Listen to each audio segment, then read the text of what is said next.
There's good news for you, fire signs. You have ended an era where you have been playing small or putting yourself down or putting your talents on the back burner. You have released all of your self-limiting beliefs, well, most of them anyway. You are now in this abundant phase where you can make full use of your gifts, and you are in a really great place. You've left behind any self-doubt, and you're actually moving forwards now. We've got the end of a tough cycle. This is it's approaching. Well, you should be feeling it about now, is what it feels like. You have let go of this fear that you are not enough. You know now that you are more, that you are everything. You are it, and you own it. So that is fantastic news. Look at this inner unity. There may be a relationship actually coming towards you externally as well, but really I do see this as your masculine and feminine principles, action and receptivity are in perfect harmony here. No longer are you looking outside of yourself, waiting for someone else to offer you love or approval or something like that. Some sort of goodies outside of yourself. You're not really interested in that anymore. You have done the work. There's no more work required. You have all the strength. You have summoned it. You've done the work.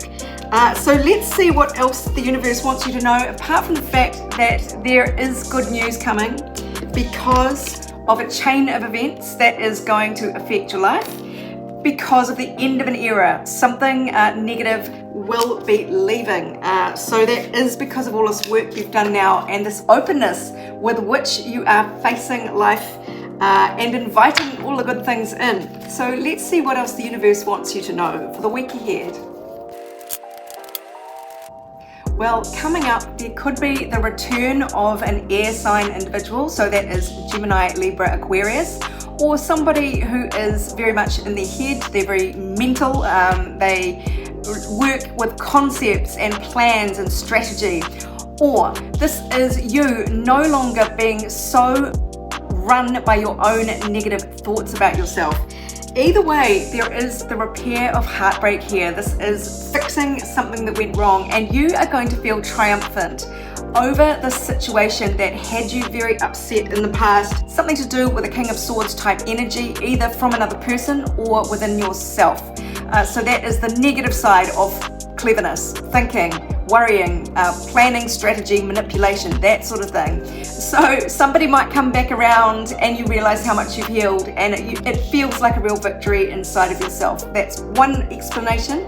You can relate these energies to your own life and see how they resonate for you in your situation. You are being reminded just to trust your instincts, trust that you've done the work. You may not see the results immediately, but they're not far away. So the universe is saying, keep on going, you've done well. We've got the key word there of patience. You have been incredibly patient, but there is expansion with Jupiter there in your 6th house of your daily routines, your day job. So if you've been kind of laboring along at work, not being appreciated or kind of being stuck in a rut, Jupiter is here to expand that. So stay tuned for a beneficial expansion in your daily routines, your habits, or even your health. The moon shines a beautiful emotional light in your 7th house of romantic partnerships, relationships of all kinds. The key word there, companionship. Moon is very emotional and warm, so that's casting a lovely silvery nighttime romantic glow over your relationships. Energy to lean away from though is somebody charging in full of passion without much stickability, and this could be you, but it could be somebody coming in trying to sweep you off your feet. Maybe this King of Swords in reverse person sweeping in, really trying to sweep you along and get you to react quickly in a relationship and go with the flow. You don't want to be doing that. Instead, you want to remember the hard times. So remember the times that you were left out in the snow by this person or by this situation. It might even be your own negative thoughts. So remember how bad it used to be and keep that in mind. For some reason, this is the cold, miserable poverty card, and this is your best direction. So that's the only explanation I can sort of intuit, that you are being asked to bear this in mind. Really if you need something to stop you being swept along into a fantasy that isn't going to last very long, keep your eyes on the misery that you've endured in the past and just vow that you will not suffer in this way again.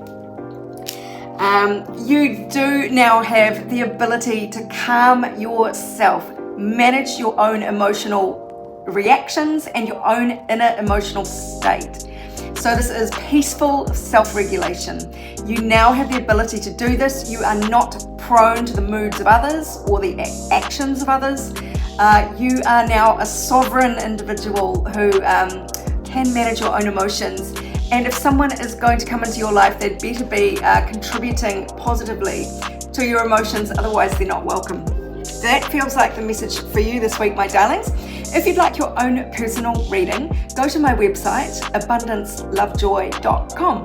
Meanwhile, this is Sarah wishing you much abundance, love and joy for the week ahead and beyond.